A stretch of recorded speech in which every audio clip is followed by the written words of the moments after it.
I'm not sure if that is correct or not. I haven't seen that data, but as a state, we haven't locked our borders. We've made it clear that if you come from a hotspot out of Victoria, you must remain. The Minister for Health yesterday announced tough penalties for those that do travel, fines up to $11,000 and including jail. So the truth is, there's personal responsibility. We as a state have been strong about not locking down the borders. We've got to rebuild the economy, but at the same time, people have got to take responsibility. If they are not feeling well, they shouldn't travel. If they're from a hotspot area that's been identified, don't travel. And that's the message from the Premier and the government. And we'll stick to that strong messaging. Yeah. Isn't it time to at least be police checkpoints? Well, again, we say we have an open border. We know how important that is for the economy. We know businesses. The businesses are doing it tough. People are losing their jobs. And, of course, we're protecting our community. But don't forget, we spent the last 3 months in lockdown so we could rebuild our health system from 500 ICU beds to nearly 2,000 beds, more than tripling the amount of beds available for the ICU units, more staff on the ground, billions of dollars going into PPE so that we know as we lift restrictions, even in our own state, there will be a spike. We expect that to be. That is actually an intended outcome as we lift restrictions and reboot the economy. But we've got the ability to cater for it. So we're not going to hit the panic button. We'll monitor. If we need to get stronger on the borders, we will. But right now, we believe we're still in a space that we can cater for.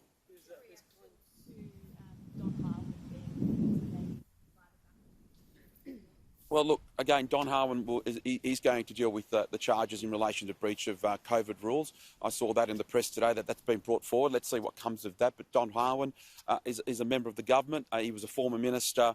I know there's been a lot of speculation about a reshuffle, but I can honestly tell you that the Premier and I haven't spoken about a reshuffle.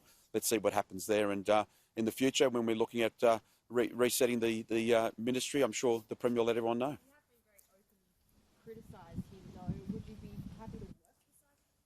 Well, I criticised him in relation to a breach in relation to COVID rules. At that time, it was at the peak of the pandemic, something like 200 cases. We were telling people not to travel to the regions, and the former minister chose to do that, and he was fined for that. He was penalised for that. I was quite vocal about it. I've taken some criticism for that, but there can't be one rule for the public, one rule for politicians, and therefore I made sure that I was vocal about it. Now, he's going through the legal process. Let that happen, and we'll see what comes from it. There's claims of extreme skullduggery. The Nationals allegedly being told to preference the Labor Party ahead of the coalition partners. Any truth to that, John? Mate, we've got a how to vote card, and you can't make it any clearer where it says 1 Trevor Hicks, and let me repeat that, 1 Trevor Hicks, and 2 to the Liberal Party, and then follow the card, or for all the voters in Eden-Monaro. To decide how they vote. And that article that you're referring to in itself said there was no evidence whatsoever. And I've been on the campaign trail. I was there yesterday with Jim Molan, with the Liberal candidate, with Zed Sezelja down here at Monaro Street. So let's put that aside. We've got a how to vote card, and people will be following that. So that's a categorical denial then? Absolutely. Now, did you preference Labor ahead of the Liberals in the 2019 election? Did I preference Labor ahead of the Liberals in the 2019 election?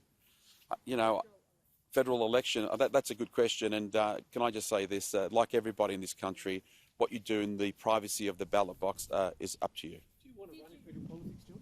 Mate, I haven't ruled it out. I haven't ruled it, but I chose not to run in this election. I had every opportunity to run in this election. I've ruled it out. I've got to focus on the state. I'm the Deputy Premier, and we'll see how we go. It does seem that still irks you, though.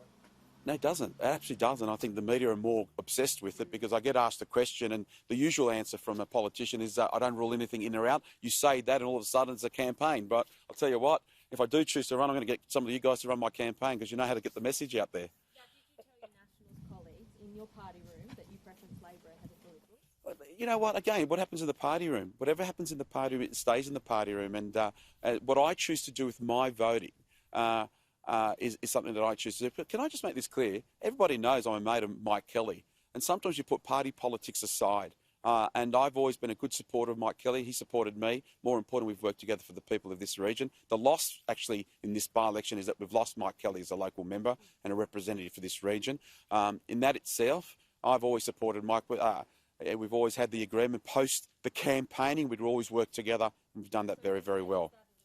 I'm not admitting anything. I'm just saying that, Mike's a mate of mine. And so why are multiple sources telling 7 News that Name your sources. Speculation, gossip, rumour. People will say all sorts of things at the end of the day. Unless they were sitting in that ballot box with me, no one can actually prove it, and that would be illegal anyway. What do you make of what's coming out of Victoria in regards to the COVID, the lockdown, the security guards apparently not following correct protocols? Is it beyond belief? Yeah, no, look, that is beyond belief.